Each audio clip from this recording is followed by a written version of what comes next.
So I'm curious how many of you knew this was coming, since I spent so much time during the Halo 3 run and the Halo 3 room talking about how I wish there was some kind of recovery mechanic. And lo and behold, here's this game where you have health again and health packs. Frankly, I felt tankier in general in this game, and if I might be so bold, that was a good move in my opinion. Because all of a sudden, first of all, I started enjoying myself, but second of all, my entire playstyle just kind of restructured itself around the fact that I no longer could die in less than a second because of some screw-up. It made the whole experience substantially more enjoyable for me. Now, you can call me a scrub, that's okay, but the whole point is, if I screw up, then I screw up. But I have the opportunity to try and recover from that screw-up. I can tuck and roll, so to speak, rather than just bashing my head on the pavement and that's the end of that and I get to reload the save. I'm not going to say that this game was perfect, but that was a huge quality of life change. In fact, it's funny to me because I felt substantially stronger in gameplay in this game than I did in the previous three, as random, soldier guy versus the Master Chief. Anyways... At first I was going to comment on how, they totally have changed things to make you feel weaker, but they didn't. At first I was going to comment that the melee abilities seem to be weaker, but they're kind of not. It was still one or two shotting just about everything, especially when you get a bladed weapon. The only noticeable difference in terms of gameplay for me versus playing as Master Chief, other than the obvious, recovery health thing, is the fact that guns now have a very noticeable recoil, which actually took me it took me a little bit of time to accommodate because I wasn't used to it for the last three games, but it was like, okay, I can do that. And that's about it. That's about the biggest change right there. Not a big change. But gameplay-wise, I want to talk about this a little bit. Most of the gameplay of this game is the same as the other ones, so I don't have much to share there. Gun design, enemy AI design, and counter design. The missions are certainly very interesting. They're not quite as top-notch as some of the Halo 3 missions, but nevertheless, there were some legitimately good missions in this game, and there were some good set pieces they designed. For example, when we were defending the crashed bird, there are many, many missile launchers, missile rocket launchers, and miniguns all over the place, which we can then use to be like, and actually, deal with the enemy encounters. So that's decent. There's also an entire section which is basically the sniper section, where we start off with plenty of people in large perches who are also enemy snipers, and we have nice long approaches before we actually have to get to the enemy. Designing the arena around the encounter at mind. It's some basic level design stuff, but it is still good, and it still is deserving of note. I want to talk about the overworld, the exploration sequence. Now, the first thing I want to comment on is how I feel like it was well designed, but stretched out too much. I talked about this on stream, but to repeat myself a little bit. The idea of the overworld hub thing, I'm actually completely with. Let me begin by saying that though I have issues with this game, I want this to be a Mega Man 1. An experiment that they then take and polish and refine to make a truly great game. I think there's bones of a good game here. Let me walk that back. I think there's bones of a great game here, because I think this is a good game. I enjoyed myself. In fact, make of this what you will, this is the first Halo game I've played that hasn't frustrated me. I've talked about the Grand Theft Auto thing. You remember? There's always those points which, when it comes to Grand Theft Auto. Except for that one person who loves the zero missions, which is awesome. This is the first game where there was no moment where I was just like, throughout the course of the game. Even the one section where I was taking out the tank was only frustrating because of a unique situation of ammo and checkpoints. And even that was very minor compared to the problems I have with all three previous ones. But that open world concept, the hub concept, I was thinking of other games that have hubs like that. Hub mission design. Or what I mean by that is there's the hub and then there's the missions, and you run around and you select them. And you can do them in a rough order. You don't have to do them completely linearly, but generally speaking, there is still a guided tour you're supposed to be taking, and after certain points, you can't go back to do other things, or certain areas lock or unlock or whatever. So I do like that, and I can think of other games that do that properly, but all the games that do hub worlds best, they really fill the hub world with something to do. Or they make the hub world substantially smaller. Or both.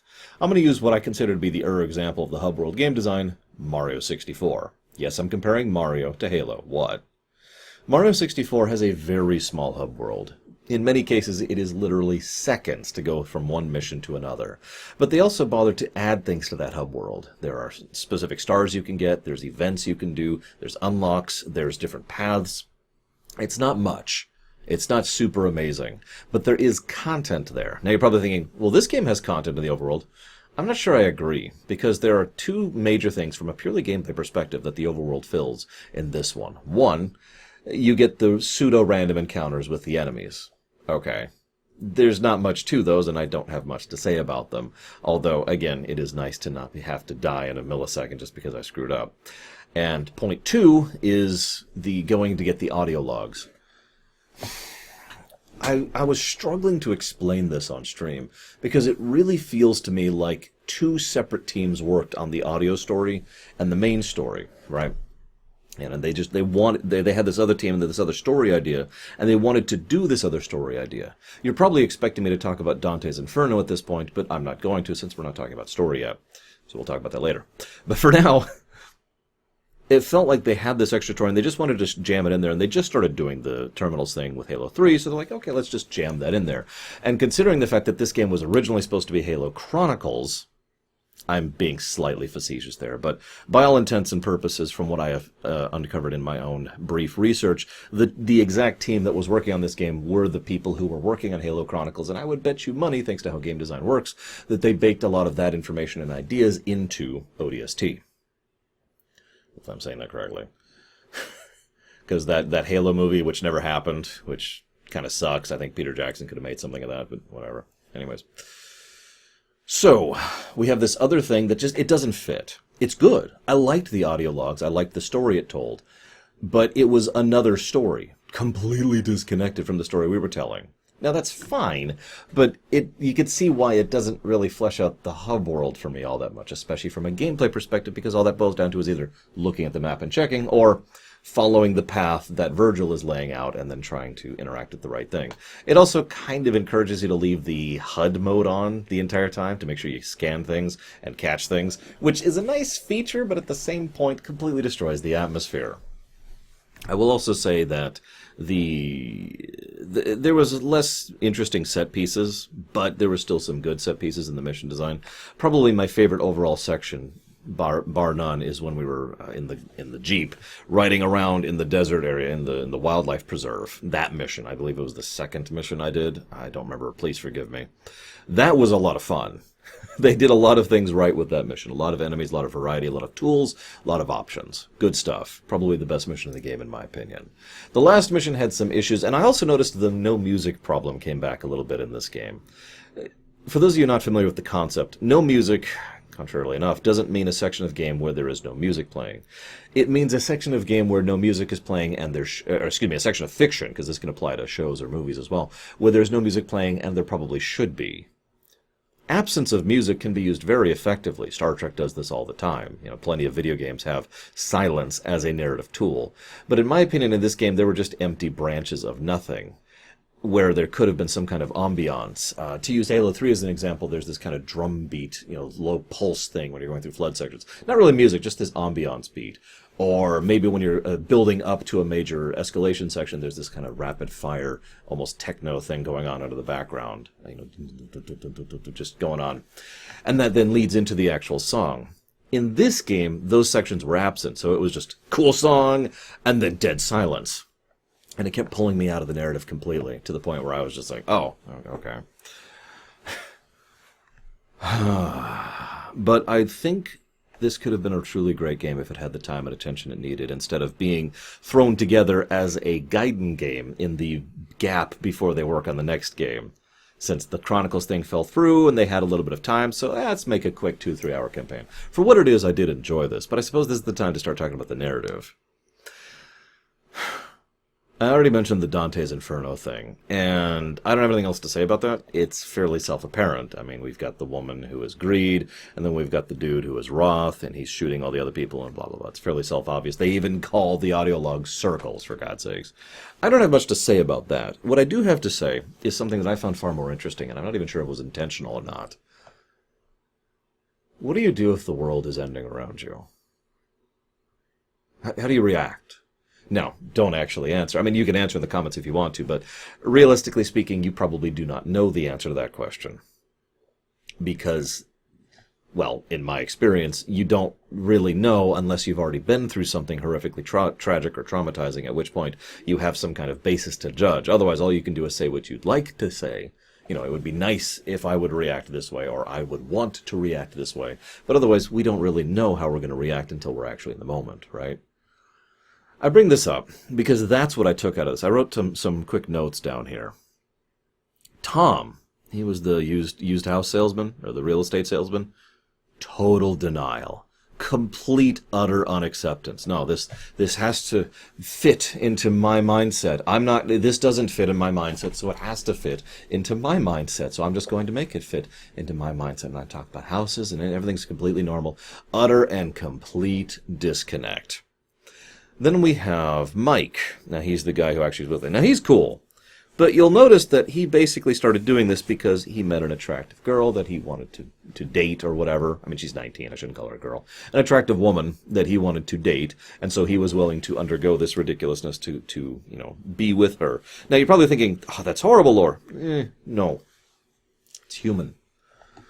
What that is someone who is coping with the trauma by connecting with someone. Anyone.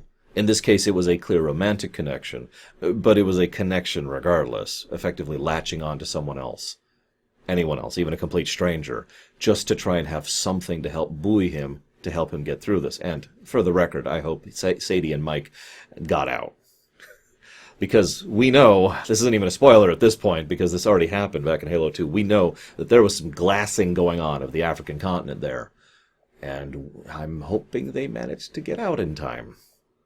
Sadie herself, she kind of, I was going to talk about her last, but I can talk about her now because there's not much to share about her story with regards to how she copes with things. Because the main way she copes with things is by being a dinosaur. I call this dinosaur mentality, where you just kind of trudge forward regardless of everything. It's not denial. It's not like Tom was doing.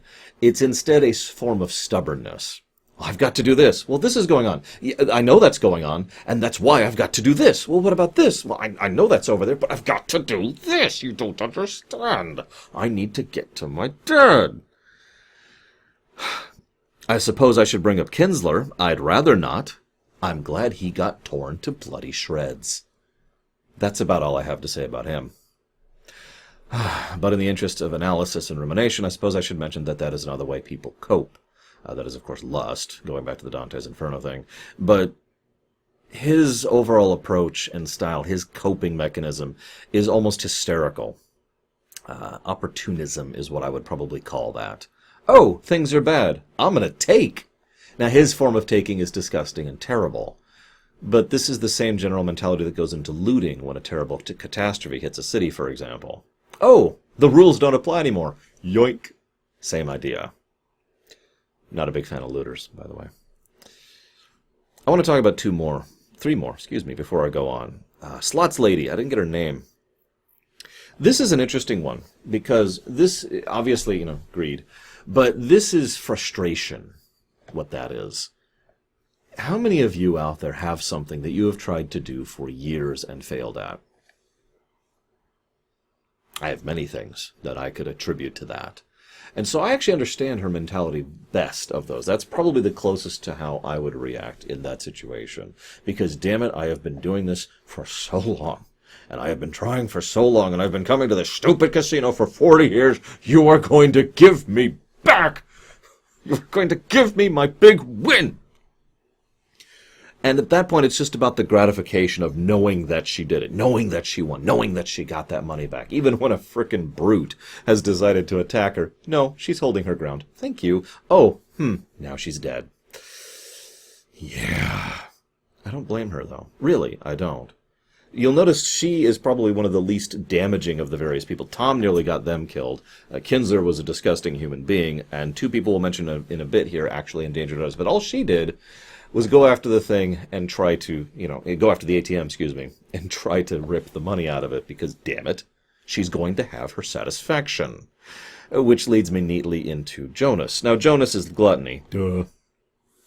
But what I find most interesting about his thing is that I have actually, so I've been in some pretty horrible stuff in my real life, as I've mentioned before. I've never been in the middle of the end of the world yet, but, I mean, this is 2020. Who knows? No, God. I don't have anything lumber. I don't have anything wooden to knock on. Knock on plastic? Jonas's reaction is one that I have seen people do. I'm saying this completely the wrong way. It feels the most grounded of the reactions, other than just straight panic, which obviously we just get from the crowds for the most part. Because what he does is he behaves as if everything is normal. Everything is completely ordinary. Would you like some food? This food's so good. Would you like another kebab? I'll give you 2 kebabs if you want to go. Have fun. Have some free food. Here you go. Kebab, anyone? Would you like a kebab? Hey, get out of the road. Oh, well, you don't want me to do that. I may have to hurt you. His desire to not only cling to that normalcy, but also to try and share that normalcy with others. It's almost altruistic. It's not quite, but it's leaning in that direction on the axes. It's kind of leaning this way, and I really like how he is presented. He's also very jovial and very well acted. I mean, blah, blah, blah, blah, blah. But he was the most interesting one for me. He reminds me of The Day After Tomorrow, I think is the name of that film. Oh, I can never think of the name of it. Hang on. There's a film. It's about a nuclear war scenario set in Topeka, Kansas, I think.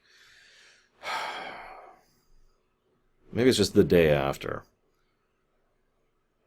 No, it's not Day After Tomorrow. That's the other one. See, that's the thing. I always get confused with the Superstorm film. Oh my God, what's it called? This is going to bug the crap out of me. Okay, that's it. Hang on. I can't type while talking. Please forgive me.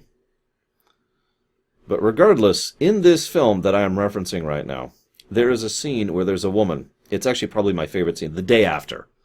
The Day After is the name of the film.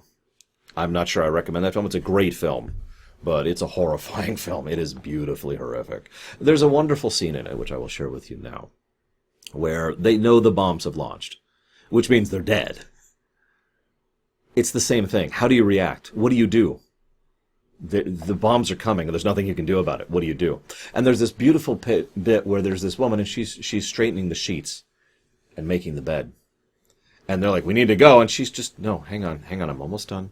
And it's just that, it's that clinging, desperate clinging to normalcy. Because what's effectively happened is the brain is broken. Because she can't actually process what's going on. I mean, how can you, right? Only a crazy person could actually process such a thing. And so, from a normal mind, she just kind of says, okay, I'm just going to keep doing this. Would you like a kebab? Maybe you would like 2 kebabs. Because that's what we do, is we give out, here, have a kebab. Brilliant stuff. Marshall is also interesting in his own right. He is similar to Slot's Lady. Of course, he's wrath instead of greed, but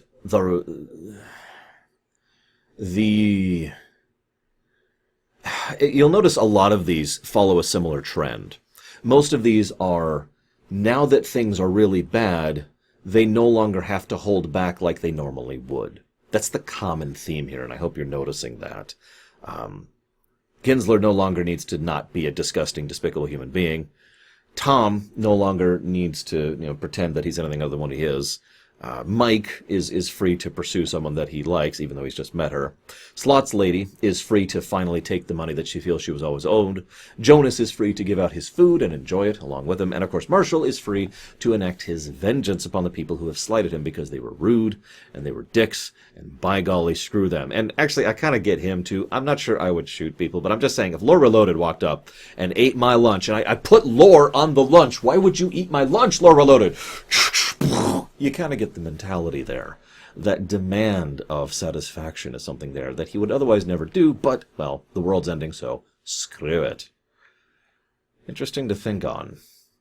Sorry, I didn't mean to spend so much time on this, but like I said, it's one of the more interesting aspects of the story, in my opinion. I mentioned the open world. I meant to segue into this first. Please forgive me for my inconsistent order. One of the things I do think the open world does best, and one of the reasons why I don't want to eject the rookie from the narrative, even though I think he's a total non-character, far more than Master Chief ever was, is the fact that the open world thing beautifully sells the atmosphere of the piece. Because what we have, and this attributes to the pacing as well. I talk so much about pacing. In this case, the pacing is completely different. It doesn't do this thing. And this is great that I have this example right here. Because if you remember, I mentioned, I think in Halo 3, the Halo 3 room, that this is almost always good pacing, but this is not the only type of pacing that is good. What this game does is this.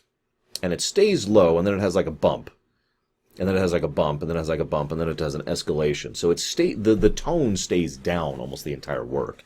And the moving around the overworld section and the relative absence of encounters, the relative lack of action, the atmosphere, the darkness, the fact that it's raining, the music, all of this contributes to this melancholy feel, this vibe, very, very myth feel, if I might be so bold, of the entire work. And that's why I think the rookie sections are mandatory. However, I do think they should probably be shrunk a little bit, or filled out. One of the two. I know. They were in a hurry. They were making this as a bonus game on top of another game. I do get it. But I think they should have either shrunk it down, reduced their workload, or expanded it and just embraced it. Because if they'd shrunk it down, what we'd have had is, imagine if the overworld was effectively a third the size, roughly. So you still have the same theme, same music, same tone, still going around, still gathering the missions. The same general approach, but shrinking it would reduce a lot of the dead air, which unfortunately did not actually fill that vibe for me. Now, I know several people are going to disagree with this, and that's actually cool. Obviously, if you disagree, you're more than welcome to do so, and frankly, I would like it if you did so, because disagreements are awesome as long as you're willing to be a decent human being about it. A lot of people in chat, while we were streaming this, disagreed with me on this point as well. What I would rather, though, in non-A land, where we don't have to worry about timelines and budgets and deadlines, is I would rather they expanded it, add more, make more to do within the overworld. Fill it out with events or concepts or something to actually accomplish, rather than just this sort of empty dead air that it was, my opinion. But I mentioned the rookie. You'll notice I haven't really talked about the main characters, and that's because they didn't work for me. And that's a damn shame, because they had a decent cast. I mean, I'm a huge fan of Nathan Fillion, as I'm sure most geeks are. But I also really like Tricia Helfer, which I remember, of course, most predominantly from Mass Effect. And I feel like a lot of their scenes didn't nail the tone they needed to. I don't know if this is attributed to the kind of rushed thing that I've referenced like 5 times now, with the fact that this was supposed to be just a mini-game before they get to the real game. But I really feel like if they had spent more time polishing the dialogue, this would have worked a lot better. Because in my opinion, the scenes and the characters needed to be sillier, more serious, or both. As is, it fits that sort of weird in-between range where it's just kind of awkward for me. And so there's several individual cutscenes where I'm like, well, I should be grinning or laughing or smiling. I could feel the emotion I should be feeling, but I'm not feeling it. It doesn't nail the presentation. Again, I feel like a polishing pass would have been able to fix that problem. More time, more effort, etc. So I didn't really buy into most of the cast. Mr. Reynolds himself was, of course, probably the most interesting character and the most well-presented, because actor, plus the fact that he is, let's be honest, the main character of this game. But most of the others were just like, okay. And for the most part, I wasn't really buying into them. I couldn't tell you much about any of them other than Dutch, who did admittedly make me laugh twice, so I'll give you that one.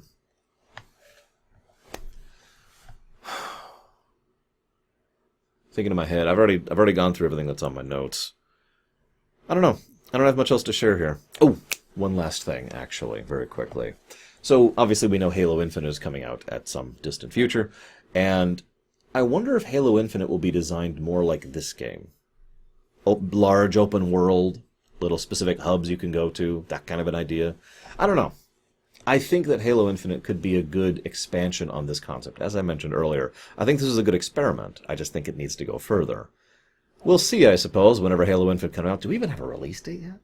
I don't even know. Regardless, I do hope you've enjoyed my thoughts as always. I will see you guys next time.